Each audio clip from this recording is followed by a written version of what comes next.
answers to these questions and more, please keep listening. I started writing this book decades ago. I just didn't know it. As a young leader, I stumbled and bumbled along with a deep sense that I could be more effective, add more value, and have greater impact. I just didn't know how. Then I read The Effective Executive by Peter Drucker. If you hadn't read it, put down this book and go buy it. Although Drucker wrote his classic more than 50 years ago, much of the content is still spot on today. I remember being intrigued by his statement, effectiveness can be learned, effectiveness must be learned.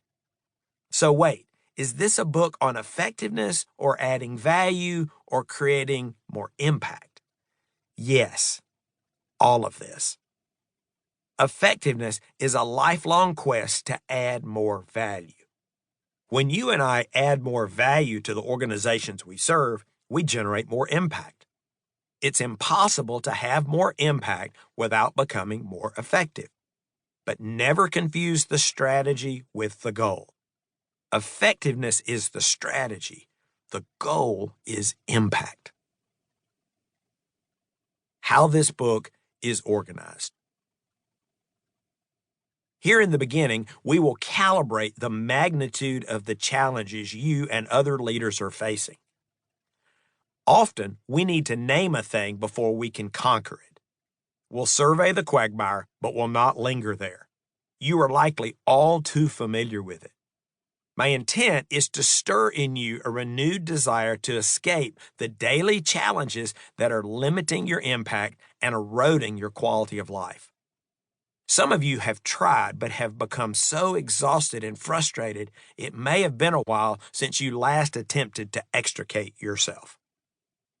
I also want to remind you why our choices matter so much.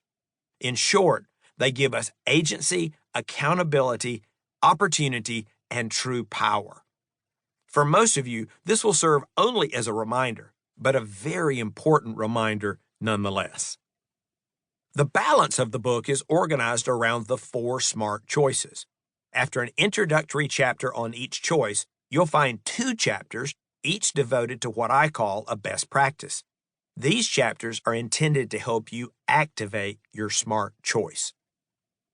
These supporting chapters contain strategies and tactics that work.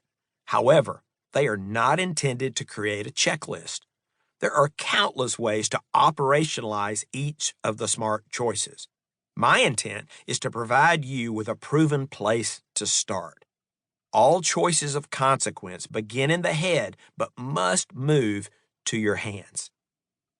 I'm sure some of the best practices outlined in this book will not resonate with you or feel applicable in your situation. That's okay.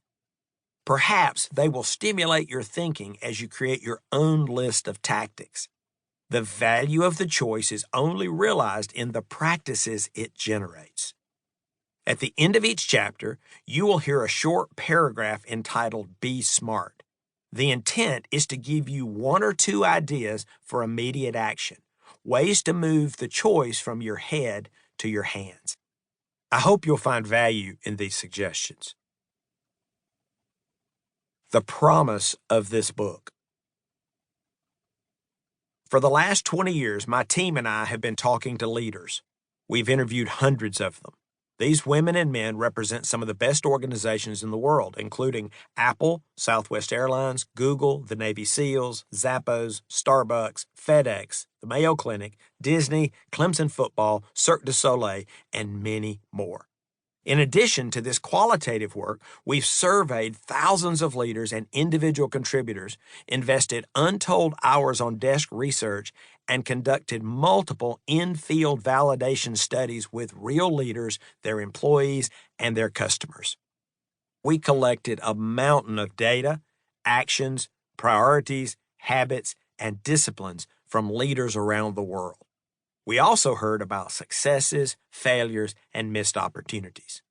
We then added the collective wisdom of some very smart professionals and legendary consultants. All of this then coalesced with my personal leadership journey. It has been an amazing ride. From these many threads of inquiry,